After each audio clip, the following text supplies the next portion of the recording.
ఓటమి వచ్చినప్పుడు ఓదార్చేవాళ్ళు తక్కువే, కానీ బాధ్యతలు మాత్రం ఎప్పుడూ ఎక్కువే. అయినా మేము ఎవరి జాలి కోసం ఎదురు చూడం. ఎంత కష్టం వచ్చినా ముఖంలో ధైర్యం తగ్గదు, అడుగులో వేగం ఆగదు. ఎందుకంటే మా వెనుక మా కుటుంబం ఉందిగా.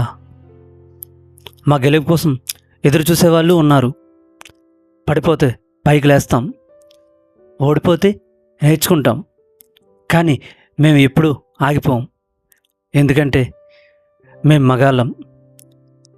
బాధ్యతల్ని భారం అనుకోం.